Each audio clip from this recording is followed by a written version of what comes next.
So ಮುಂದೆ ಯಾರ್ಯಾರಿಗೆ ಈಗ ಆತಂಕ ಇದೆ ಅನ್ನೋದು ಇದೆ. ಶಿವರಾಮ್ ಹೆಬ್ಬಾರ್ ಶಾಸಕ ಯಲ್ಲಾಪುರ, ಎಸ್.ಟಿ. ಸೋಮಶೇಖರ್ ಯಶವಂತಪುರ ಶಾಸಕ ಅವ್ರು ನೆನ್ನೆ ನೋಟಿಸ್ ಕೊಟ್ಟಿದ್ದಾರೆ. ನನ್ನ ಪ್ರಕಾರ ಅವರಿಬ್ಬರದ್ದುವೆ ಎಕ್ಸ್ಪೆಲ್ ಆಗತ್ತೆ. ಮ್ಯಾಕ್ಸಿಮಮ್ ಅಂದರೆ ಈ ವಾರದಲ್ಲಿ ಆಗ್ಬೋದೇನೋ. ಅವರು ಉತ್ತರ 72 ಗಂಟೆ ಏನೋ ಕೊಟ್ಟಿದ್ದಾರೆ. ಅದು ಕೊಟ್ಟ ಮೇಲೆ ಒಂದು ವಾರನೋ 15 ದಿನದಲ್ಲೂ ಅವರಿಬ್ಬರದ್ದು ಎಕ್ಸ್ಪೆಲ್ ಆಗುತ್ತೆ. ಅವರಿಬ್ಬರದುವೆ ಮೋಸ್ಟ್ಲಿ ಪಾರ್ಟಿಯಿಂದ ಎಕ್ಸ್ಪೆಲ್ ಆಗ್ಬೋದು. BJP ಶಾಸಕಾಂಗ ಸಭೆಯಲ್ಲಿ ಬೇಕು ಅಂತ ಅವ್ರನ್ನ ಈ ನೇತಾಕಿದ ಬಾವಲಿ ಥರ ಅಲ್ಲೇ ನೇತಾಕ್ತಾರೋ ಏನೋ ನನಗೆ ಗೊತ್ತಿಲ್ಲ. ಹಿಂದೆ ನೇತಾಕಿರೋದು ಇದೆ BJP ಇವ್ರು ಈ ಥರ ಕೆಲವ್ರನ್ನೆಲ್ಲ. ಇವ್ರನ್ನೂ ನೇತಾಕ್ತಾರೋ ಇಲ್ವೋ ನನಗೆ ಗೊತ್ತಿಲ್ಲ.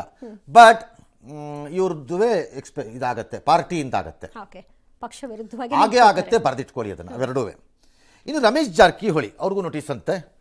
ತಕ್ಷಣಕ್ಕೆ ಅವ್ರ ಮೇಲೆ ಕ್ರಮ ತಗೊಳ್ಲಿಕ್ಕಿಲ್ಲ ಅನ್ಸತ್ತೆ ನನಗೆ. ಒಂದು ವೇಳೆ ಹಾಗೇನಾದ್ರು ಇದ್ದರೆ ಅವರ ಮುಂಬೈ ಕನೆಕ್ಷನ್ಸ್ಗಳ ಮೂಲಕ ಒಂದಿಷ್ಟು ಕರೆಸಿ ಹೇಳಿ ಗೇಳಿ ಮಾಡುವಂಥ ಪ್ರಯತ್ನಗಳು, ಅಥವಾ ದಿಲ್ಲಿಗೆ ಕರೆಸ್ಬಿಟ್ಟು ಹೇಳ್ಬೋದಾದ ಪ್ರಯತ್ನಗಳು, ಡ್ಯಾಶು ಎಲ್ಲ ನಡೀಬೋದು. ನಾಳೆನೇ ಅದು ನಡೆಯುತ್ತೆ ಅಂತ ನನಗೆ ಅನಿಸಿಲ್ಲ. ಇಲ್ಲಿವರೆಗೂ ಅವ್ರಿಗೂ ಏನು ನೋಟಿಸ್ ಕೊಟ್ಟಿಲ್ವಲ್ಲ ಸರ್? ಇಲ್ಲ, ಏನು ಮಾಡ್ತಾರೆ ಮುಂದೆ ಗೊತ್ತಿಲ್ಲ. ಇವ್ರು ಏನು ರೆಸ್ಪಾಂಡ್ ಮಾಡ್ತಾರೆ ಅದರ ಮೇಲೆ ಹೋಗುತ್ತೆ. ಈಗ ಇವರು ಯತ್ನಾಳ್ ವಿಷಯದಲ್ಲಿ ಹೇಗೆ ನಾನು ಯತ್ನಾಳ್ ಪರ ಯಾವನ್ರಿ ಅವನು ಯತ್ನಾಳ್ ಮಾಡಿದವನು ಇವ್ರು ಸಿಕ್ಕಾಪುಟ್ಟೆ ಮೈ ಕೈ ಕೊದಕೊಂಡು ಕೆದರ್ಕೊಂಡು ತಲೆ ಕೂದಲನ್ನೆಲ್ಲ ಎಳ್ಕೊಂಡು ಪರ್ಚ್ಕೊಂಡು ಓಡಾಡಿದ್ರೆ ಇವ್ರಿಗೂ ಅದೇ ಗತಿ ಕಾದಿದೆ. ಯತ್ನಾಳಿಗೆ ಬಿಗ್ಗೆಸ್ಟ್ ಪ್ರಾಬ್ಲಮ್ ಅಲ್ಲೇ ಇರೋದು. ಅನ್ಲೆಸ್ ಕಾಂಗ್ರೆಸ್ ಎಲ್ಲವನ್ನ ಬಿಟ್ಕೊಟ್ರೆ ನಂಗೆ ಗೊತ್ತಿಲ್ಲ. ತೀವ್ರ ಮುಸ್ಲಿಂ ವಿರೋಧಿ ವಾದಿಯಾದಂತಹ ಯತ್ನಾಳ್ಗೆ ಕಾಂಗ್ರೆಸ್ ಒಳಗೆ ಹೋಗೋದು ಅಷ್ಟು ಸುಲಭ ಅಲ್ಲ. ಮುಸ್ಲಿಮರ ವಿರೋಧ ಮಾಡಬಹುದು.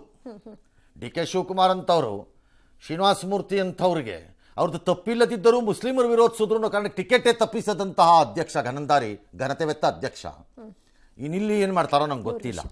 ಆದರೆ ನಂಬಕ್ಕಾಗಲ್ಲ ರಾಜಕಾರಣದಲ್ಲಿ ಯಾವಾಗ ಯಾರನ್ನು ಸೇರಿಸ್ಕೋತಾರೆ. ಉದ್ಧವ್ ಠಾಕ್ರೆನ ಕರ್ಕೊಂಬಂದು ಸರ್ಕಾರ ಮಾಡ್ಕೊಂಡ್ಬಿಟ್ಟು ಮಾನ ಮರ್ಯಾದೆ ಲಜ್ಜೆ ಇಲ್ಲದೆ ಕಾಂಗ್ರೆಸ್ನವ್ರು ಬರಲಿಲ್ಲ. ಹಾಗೆ ಇಲ್ಲೂ ಬರ್ಬೋದೇನೋ.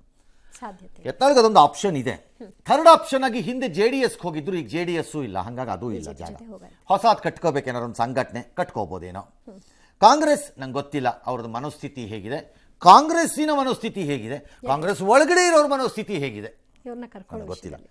ಇನ್ನು Satish Jarkiholi I have no idea. Same position ಇದ್ದಂಗಿದೆ, ತಕ್ಷಣಕ್ಕೇನು ಕ್ರಮ ಇದ್ದಂಗೆ ಇಲ್ಲ ಯಾವುದೇ.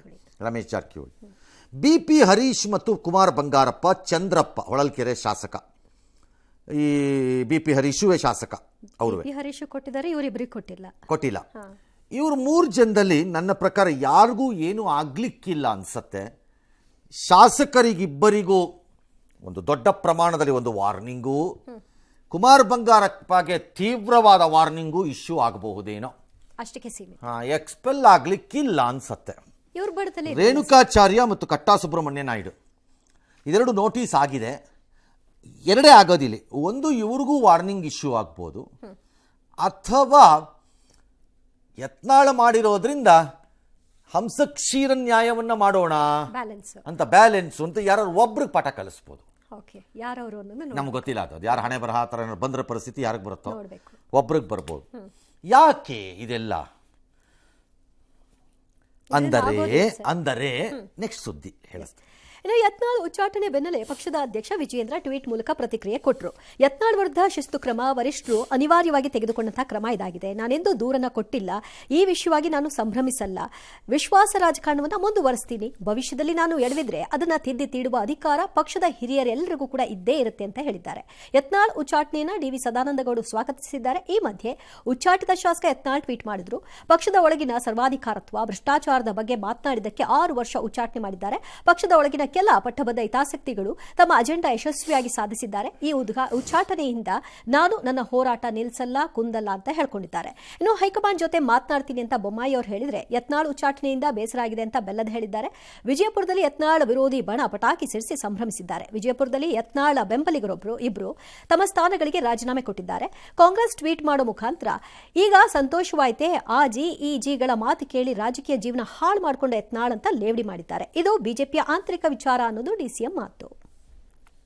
ನಮ್ಮ ಕೇಂದ್ರದ ವರಿಷ್ಠರು ಇವತ್ತು ಅಳೆದು ತೂಗಿ ಒಂದು ತೀರ್ಮಾನಕ್ಕೆ ಬಂದ್ದಾರೆ. ಇದೊಂದು ಶಿಸ್ತುಬದ್ಧ ಪಾರ್ಟಿ. ವಿಳಂಬ ಆಗಿದೆ, ಇವತ್ತು ಅದೊಂದು ಹೆಜ್ಜೆ ಮುಂದೆ ಹೋಗಿದೆ. ಇದರಿಂದ ಇಡೀ ರಾಜ್ಯದ ಕಾರ್ಯಕರ್ತರಿಗೆ ನಮ್ದೊಂದು ಡಿಸಿಪ್ಲಿನ್ಡ್ ಪಾರ್ಟಿ ಅಂತ ಹೇಳುವಂಥದ್ದು ಎಲ್ಲ ಕಾರ್ಯಕರ್ತರ ಮನಸ್ಸಿಗೆ ಹೋಗಿದೆ ಅಂತ ನಾನಂತೂ ಭಾವಿಸ್ತೇನೆ. ಒಂದು ಕಾಗೆಗೆ ನೀವು ಗುಂಡಿಕ್ಕಿ ಅದನ್ನು ಬೀಳಿಸಿದ್ರೆ 24 ಕಾಗೆಗಳು ಆಚೆ ಬರೋದೇ ಇಲ್ಲ. ಆ ಸಂದೇಶ ಇವತ್ತು ಹೋಗಿದೆ ಅಂತ ನಾನು ಭಾವಿಸ್ತೇನೆ. ಶಿಸ್ತು ಬಹಳ ಮುಖ್ಯ ಅನ್ನುವಂಥ ಕಾಲಘಟ್ಟಕ್ಕೆ ಬಂದಿದ್ದರಿಂದ ಈಗ ಕ್ರಮ ತೆಗೆದುಕೊಂಡಿದ್ದಾರೆ, ಕೆಲವರು ನೋಟಿಸ್ ಕೊಟ್ಟಿದ್ದಾರೆ. ಇದರ ಹಿಂದೆ ಏನೆಲ್ಲ ಇದೆ ಅನ್ನೋದನ್ನ ನಾನು ವರಿಷ್ಠರನ್ನ ಯಾರನ್ನು ಭೇಟಿಯಾಗಿ ಮಾತಾಡಿ ತಿಳ್ಕೊಳ್ತೇನೆ. ಆದಷ್ಟು ಎಲ್ಲರನ್ನೂ ಒಂದುಗೂಡಿಸಿ ತೆಗೆದುಕೊಂಡು ಹೋಗುವಂಥದ್ದು ಇವತ್ತಿನ ಒಂದು ಸ್ಥಿತಿಯ ಒಂದು ಅನಿವಾರ್ಯತೆ ಇದೆ. ಇವತ್ತು ಅವರು ಪಕ್ಷದಿಂದ ಉಚ್ಚಾಟನೆ ಆಗಿರೋದು ನಮಗೆಲ್ಲರಿಗೂ ಭಾಳ ದುಃಖ ತಂದಿರುವಂಥ ವಿಷಯ. ಪಕ್ಷದ ಯಾವುದೇ ಕಾರ್ಯಕರ್ತ ಕೂಡ ಪಕ್ಷದಿಂದ ದೂರ ಹೋದ್ರೆ ಅದು ದುಃಖ ತರುವಂಥ ವಿಷಯ. ಹೈಕಮಾಂಡಿನ ಡಿಸಿಷನ್ ಅನ್ನು ಅನಲೈಸ್ ಮಾಡುವಷ್ಟು ದೊಡ್ಡವನ ಅಲ್ಲ, ಸಣ್ಣ ಕಾರ್ಯಕರ್ತ. ಉಚ್ಚಾಟನೆ ಮಾಡಿದ್ದಾರೆ. ಅವ್ರ ಪಾರ್ಟಿ ಇಂಟರ್ನಲ್ ಪಾರ್ಟಿಗೆ ನಮ್ಗೇನ್ ಸಂಬಂಧ? ಆ ಮುತ್ತು ರತ್ನಗಳನ್ನ ಮಡಿಕೊಳ್ಳಿ ಈಚೆಗಾರ. ಅಯ್ಯೋ, ನಿಮ್ಮ ಪಾರ್ಟಿನಲ್ಲೂ ವಜ್ರ ವೈಡೂರ್ಯಗಳಿವೆ. ಅಲ್ಲಿ ಮುತ್ತು ರತ್ನ ಇದ್ರೆ ನಿಮ್ಮ ಪಾರ್ಟಿನಲ್ಲೂ ವಜ್ರ ವೈಡೂರ್ಯ ಪಚ್ಚೆ ಎಲ್ಲ ಇವೆ. ನಿಮ್ಮ ಪಕ್ಷಿನಲ್ಲೂ ಇವೆ. ಕೊರತೆ ಏನಿಲ್ಲ ಅಲ್ವಾ?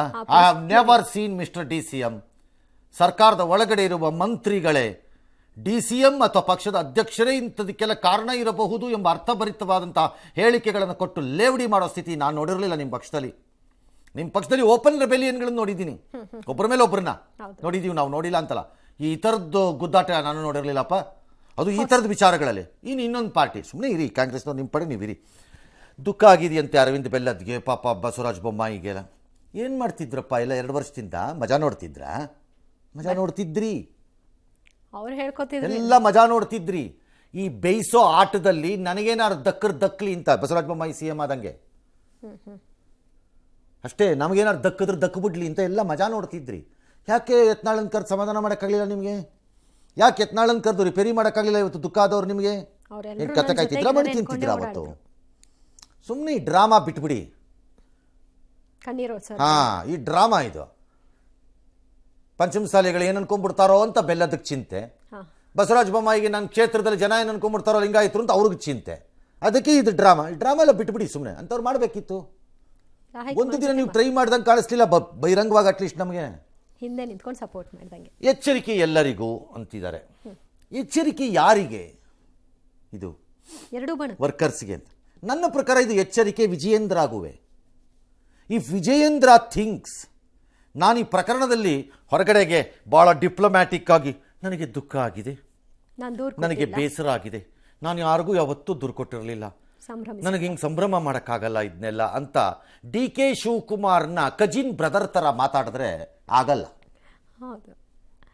DK ಶಿವಕುಮಾರ್ದು same style of cousin brother. ಅದು ಏನಾದ್ರು ಹೊಂದಾಣಿಕೆ ಇದ್ರೆ ನಂಗೆ ಗೊತ್ತಿಲ್ಲ. ಆಮೇಲೆ it's a warning to Vijayendra also. ಪಕ್ಷದ ಒಳಗಡೆ ಈ ರೀತಿ ಬರಬಹುದಾದ ಆರೋಪಗಳು, ಅಪವಾದಗಳು ಮತ್ತು ಆಕ್ಷೇಪಗಳಲ್ಲಿ ಬಂದವ್ರನ್ನೆಲ್ಲ ಡಿಸ್ಮಿಸ್ ಮಾಡಿಕೊಂಡು ಪಾರ್ಟಿಯಿಂದ ಸಸ್ಪೆಂಡ್ ಮಾಡ್ಕೊಂಡು ಕೂರಕ್ಕಾಗಲ್ಲ ಯಾವುದೇ ಹೈಕಮಾಂಡ್ಗೆ. ಒಳ್ಳೆ ಲಕ್ಷಣನೂ ಅಲ್ಲ. ಅಲ್ಲ, ಆಗೋದು ಇಲ್ಲ ರೀ. ಒಳ್ಳೆ ಲಕ್ಷಣ ಅಂತೆ, ಒಳ್ಳೆ ಲಕ್ಷಣ ಆಗೋದೇ ಇಲ್ಲ, ಅದು ಸಾಧ್ಯ ಇಲ್ಲ. ಹಾಗಾಗಿ you have to correct yourself first of taking people along with you. ಈಗ ಹೇಳ್ತಿದ್ದಾರೆ ವಿಶ್ವಾಸ ರಾಜಕಾರಣ ಮಾಡ್ತೀನಿ ಅಂತ. ಹೇಳೋದಕ್ಕೇನು ಕೊರತೆ? ಮುಂದ್ಗಡೆ ಹೇಳೋದು ಹಿಂದ್ಗಡೆಯಿಂದ ಚುಚ್ಚೋದು ಮಾಡಿದ್ರೆ ಆಗಲ್ಲ. You have a age and you have a future. ನಾನು ಅವತ್ತೂ ಹೇಳಿದ್ದೀನಿ, ಲಾಂಗರ್ ಪಾಲಿಟಿಕ್ಸ್ ಪ್ಲೇ ಮಾಡಬೇಕಾಗಿತ್ತು ಈ party. He already thinks I am Yediyurappa. No, you are not Yediyurappa. ನೆನಪಿಟ್ಕೊಳ್ಳಿ ಅದನ್ನು. ಅವ್ರ ಮಗ ಅಷ್ಟೇ. You have not proved anything. ಯಾವುದೋ ಒಂದು ಬೈ ಎಲೆಕ್ಷನಲ್ಲಿ ಹೋಗಿ ಬಂದ್ಬಿಟ್ಟು ಇದು ಪ್ರೂವ್ ಅಲ್ಲ ಅದು. You have not proved anything. ಹಾಗಾಗಿ it's a warning to Vijayendra also. You have to take everybody along. ಇಲ್ದ್ರೆ ನಿಮ್ಮನ್ನೂ ಬದಲಾವಣೆ ಮಾಡೋ ದಿನ ಬರುತ್ತೆ. ಡೋಂಟ್ ಟೆಲ್ ಮಿ ಹೈಕಮಾಂಡಲ್ಲಿ ನಿಮ್ಮನ್ನ ಬದಲಾವಣೆ ಮಾಡಲೇಬಾರದು ಅನ್ನೋ ಚಿಂತೆ ಇದೆ ಅಂತ ನನ್ನ ಹತ್ರ ಹೇಳಕ್ ಬರಬೇಡಿ. ಆ ಚಿಂತೆನೂ ಇದೆ. ಇವತ್ತಿಗೆ ಅದು ಸಕಾಲವಲ್ಲ ಅಂತ ಬಿಟ್ಟಿರ್ತಾರೆ. ಅದರ ಲಾಭವನ್ನು ನೀವು ಪಡ್ಕೊಳ್ಳಿ ಕರೆಕ್ಟಾಗಿ. ಇವತ್ತಿಗೆ ಇದು ಸಕಾಲವಲ್ಲ, ಈಗ ಬದಲಾವಣೆ ಮಾಡುವ ಸಮಯ ಅಲ್ಲ ಅನ್ನೋ ಕಾರಣಕ್ಕೆ ದೂರ ಸರಿದಿರ್ತಾರೆ. ಅದರ ಲಾಭನ ನೀವು ಪಡ್ಕೋಬೇಕು. ಬೀಸೋ ದೊಣ್ಣೆಯಿಂದ ತಪ್ಪಿಸ್ಕೊಂಡಾಗ ಅದು ವಿಜಯೇಂದ್ರಗೆ. ಉಳಿದವರಿಗೆ ಕಲ್ತ್ಕೊಳ್ಳೋರು ಕಲ್ತ್ಕೊಳ್ಳಿ, ಇಲ್ದ್ರೆ ಲೂಸ್ ಬಾಯಿಗಳು ಬಾಯಿಗೆ ಬಂದಂಗೆ ಮಾತಾಡಿ ಹೋಗಿ. ಪಕ್ಷದಲ್ಲಿದ್ದಾಗ ಮಾತಾಡೋದು ಬೇರೆ, ಹೊರಗಿದ್ದಾಗ ಮಾತಾಡೋದು ಬೇರೆ ಅಲ್ವಾ ಸರ್ ಯತ್ನಾಳು? ಅಂದರೆ ಪಕ್ಷದಲ್ಲಿದ್ದಾಗ ಮಾತಾಡಿದ್ರಿ, ಮಾತಾಡ್ಲೇ ಬಿಡ್ರಿ, ನೋಡೋಣ ಮಾತಾಡ್ತಾರೆ. ಎಸ್